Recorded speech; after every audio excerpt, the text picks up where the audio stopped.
Hi folks, John Adamson, the Rehab and Documentation Guru. It's a Monday night and I'm requesting your help. So I'm planning on sending this through a geriatric Facebook page. Hopefully it'll be approved. But I wanted to get some feedback on this particular case. It's a rather interesting and sad case at the same time.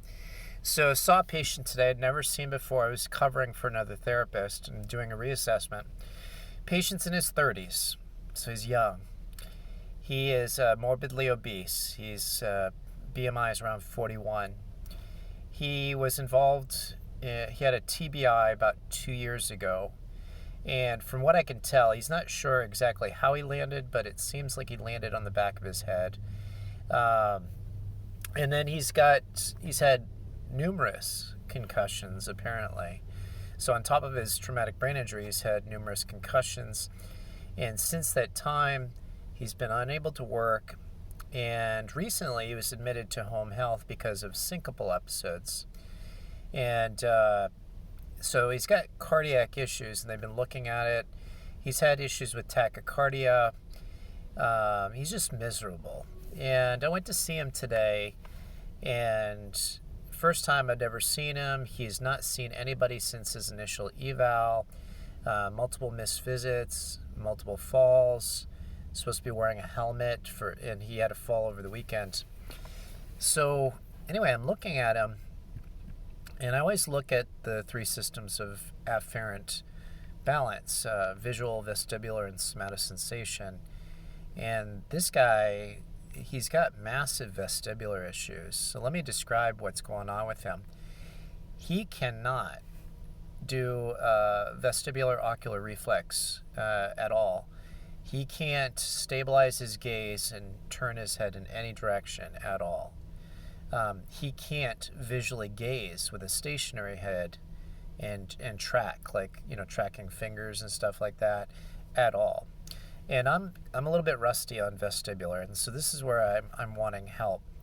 So he can't dissociate his eye movement from his head movement at all. And I really think that most of his falls, he has had some issues with his heart, but that's kind of stabilized right now. And he's just a mess, and it's been going on for 2 years. I asked them, have you ever seen an ENT? And they said no. And they know what that is. And I said, have you ever seen a vision specialist? And they said no. He's low income and probably was underserved quite a bit because of that. And anyway, I gave him some work to do on trying to dissociate eye movement from head positioning. And but as soon as he tries to do it, he gets dizzy, nauseous, hit rooms spinning. And that could be sitting, standing, it doesn't matter. So anyway, I told him to start working it and just do it as, if it's a second that you can do it without dizziness or nausea, do that. Stop when you get dizzy or nauseous. Do it again.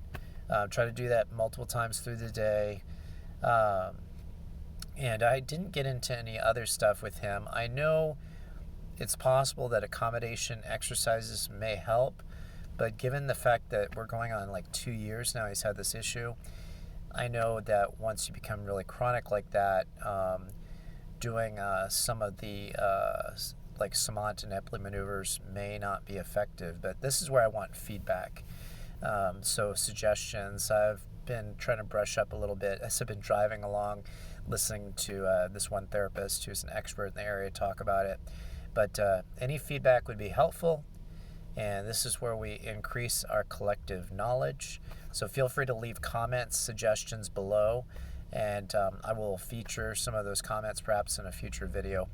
Anyway, John Adamson, the Rehab and Documentation Guru, hoping for some feedback. Take care. God bless.